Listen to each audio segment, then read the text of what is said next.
Nas oportunidades anteriores, nós estivemos trabalhando basicamente destrinchando aquilo que está na primeira carta de Pedro, capítulo 2, versículo 5. E ali trouxemos uma série de vídeos explicando, tentando trazer o entendimento que está contido nesse versículo 5. E você inscrevendo-se no nosso canal, você vai ter todos esses aí seguidamente e à disposição de vocês. Hoje nós queremos caminhar um pouquinho mais nesse capítulo 2. E nós vamos adentrar dos versículos 6 a 8. Vamos tentar entender um pouquinho o que é que está contido nesse texto. E o texto sagrado diz assim: pois isso está na Escritura. Eis que ponho em Sião uma pedra angular, eleita e preciosa. Esta é a pedra angular que nós tratamos lá atrás, num dos vídeos, a pessoa de Jesus Cristo. E continua o texto: quem nela crer não será de modo nenhum envergonhado. Quem crer nessa pedra angular, viva, que é Cristo, não será de modo algum envergonhado. Continua o texto: para vós outros, portanto, os que credes, é a preciosidade. Mas para os descrentes, a pedra que os construtores rejeitaram, essa veio a ser a principal pedra angular, e pedra de tropeço e rocha de ofensa. São estes os que tropeçam na palavra, sendo desobedientes para o que também foram postos. Aqui há duas ideias paralelas trabalhando. A primeira delas é: aquele que crê nessa pedra angular, fundamental, viva, que é Jesus Cristo, não será de modo algum envergonhado. Ou seja, não estará crendo em alguma coisa que possa trazer decepção. Mas a mesma pedra, para aqueles que não creem, ela se transforma numa pedra de tropeço. Por quê? Porque tropeçam na palavra, naquilo que a palavra de Deus diz a respeito de Jesus Cristo. E isso os transforma na condição de desobedientes. Isso é uma questão muito significativa. Crer no Senhor Jesus Cristo é não ser envergonhado daquilo que Ele fez e daquilo que Ele faz por nós. Esta intimidade com Deus não traz decepção jamais.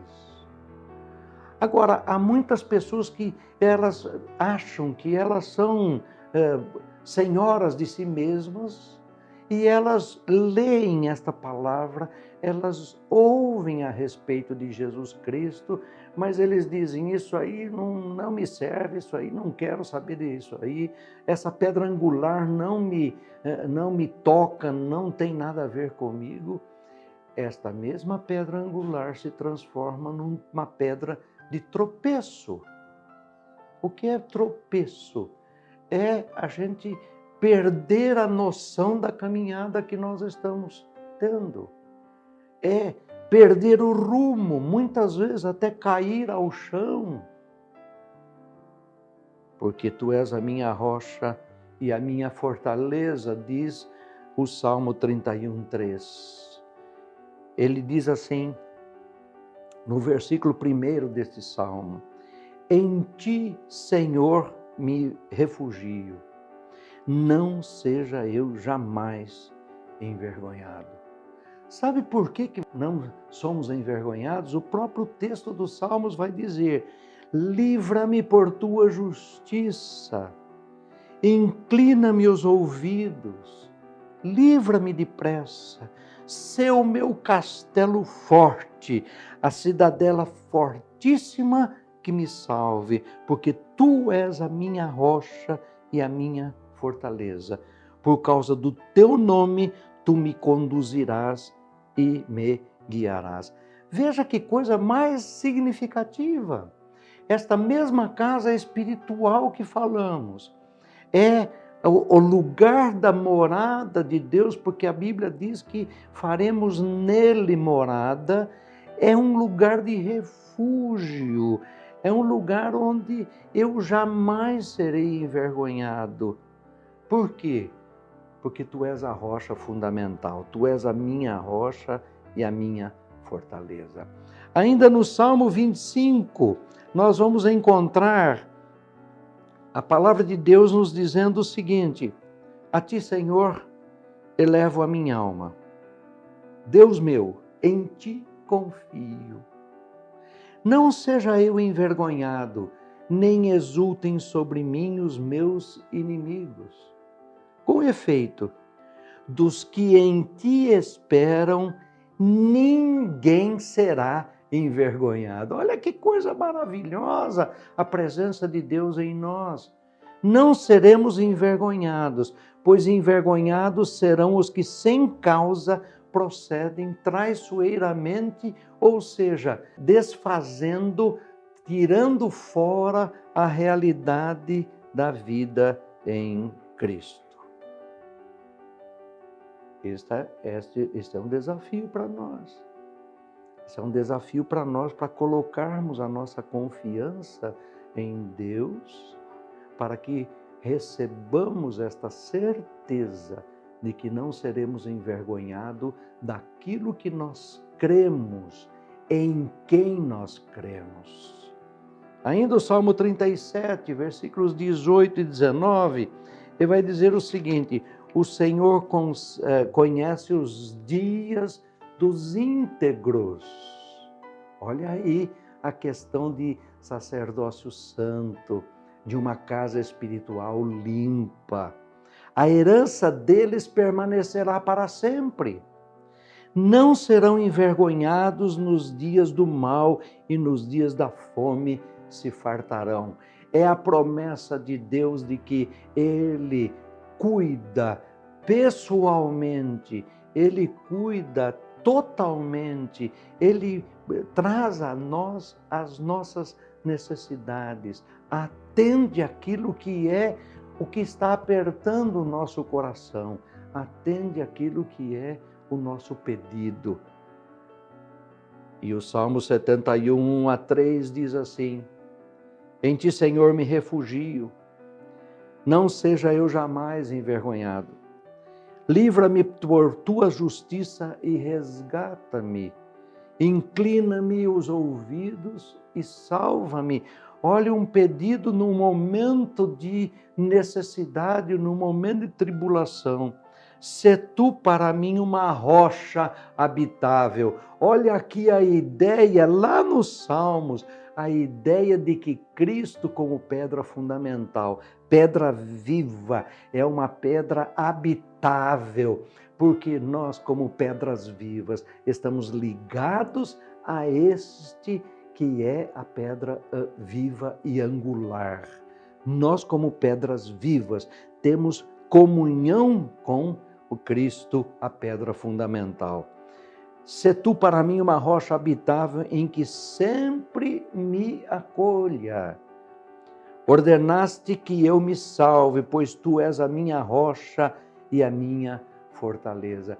Já pensou que conforto maravilhoso isso para a nossa vida? Saber que esse mesmo Cristo, que a si mesmo se entregou por nós, Ele é a rocha onde nós podemos estar firmes, nós podemos estar fundamentados nele, nós podemos ter a certeza de que Ele está em nós. E por isso nós podemos, limpando constantemente a nossa casa espiritual, nós podemos expressar todo louvor a Ele. A primeira carta de Pedro ainda, no capítulo 4, dos versículos 12 em diante, ele vai dizer assim: amados, não estranheis o fogo ardente que surge no meio de vós, destinado a provar-vos, como se alguma coisa extraordinária vos estivesse acontecendo.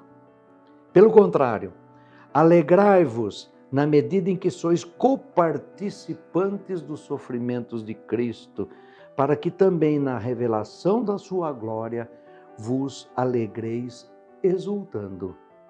Se pelo nome de Cristo sois injuriados, bem-aventurados sois, porque sobre vós repousa o Espírito da glória e de Deus. Não sofra, porém, nenhum de vós como assassino, ou ladrão, ou malfeitor, ou como quem se intromete em negócios de outrem, mas se sofrer como cristão, não se envergonhe disto, antes glorifique a Deus em seu nome. Alegrai-vos. Essa é uma questão que nós passamos por muitas tribulações. E quando nós entendemos que nós somos uma casa espiritual ambulante, que é o lugar onde Deus habita, nós vamos sofrer perseguições. As pessoas, de uma forma geral, não vão entender isto. E isto vai nos trazer sofrimento.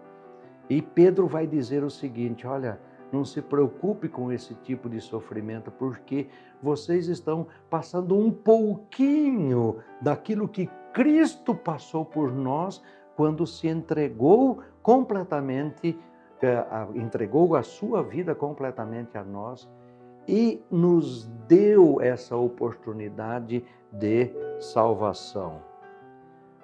Por isso, Tito vai dizer assim: torna-te pessoalmente padrão de boas obras. No ensino mostra integridade, reverência, linguagem sadia e irrepreensível, para que o adversário seja envergonhado, não tendo indignidade nenhuma que dizer a vosso respeito. E as palavras do Senhor Jesus Cristo encerram essa linha de raciocínio, dizendo assim, em Marcos, no Evangelho, capítulo 8, versículo 34 em diante, diz assim: então, Jesus, convocando a multidão juntamente com os seus discípulos, disse-lhes: se alguém quer vir após mim, a si mesmo se negue, tome a sua cruz e siga-me. Quem quiser, pois, salvar a sua vida, perdê-la-á. E quem perder a vida por causa de mim e do Evangelho, salvá-la-á. Que aproveita o homem ganhar o mundo inteiro e perder a sua alma? Que daria um homem em troca da sua alma? Porque qualquer que nesta geração adúltera e pecadora se envergonhar de mim e das minhas palavras, também o Filho do Homem se envergonhará dele quando vier na glória de seu Pai com os santos anjos. Olha que palavra a mais significativa. Se alguém quiser vir após mim, venha após mim. Não rejeite, pois tudo aquilo que a gente provavelmente quer apresentar como uma desculpa, como um outro motivo mais importante para não chegar-se ao Senhor. E Pedro, lá no capítulo 2, versículo 4, vai dizendo: chegando-vos a Ele, chegando-nos a Cristo. Cristo traz para nós a certeza absoluta de que nós somos transformados de glória em glória. E nisto Ele se faz presente e diante de todos os homens. Nós não vamos nos envergonhar das palavras que Cristo trouxe. Por isso, nós podemos, com o apóstolo Paulo, na primeira carta aos Coríntios, dizer assim: porque a loucura de Deus é mais sábia do que toda a sabedoria dos homens. E a fraqueza de Deus é mais forte do que os homens. Nesta palavra do apóstolo Paulo diz: se parece loucura essa mensagem de salvação em Cristo Jesus, saiba, é uma santa loucura, porque é uma loucura aos nossos olhos, mas da parte de Deus é um entregar aquilo que era mais precioso para Deus, que era o seu próprio Filho, que não valendo-se da condição de ser Deus com o Pai, a si mesmo se fez ser humano. E como ser humano se ofereceu ao Pai em sacrifício. É isto que está sendo convidado a você. Quem crê nisto jamais será envergonhado. Jamais haverá pedra de tropeço, mas a sua vida será considerada pedra viva, porque baseado e fundamentado na pedra viva que é Cristo. Gostaria de convidar você a tomar essa decisão, para que você possa estar nesta intimidade, estar nessa comunhão permanente com Deus. E isto vai transformar a sua vida em algo que Deus vai poder usar e Deus vai poder transformar em algo absolutamente significativo. Esta é a nossa oração e oramos a Deus para que Deus te abençoe e Deus te dê essa compreensão desta mensagem. Em nome de Jesus Cristo é que oramos.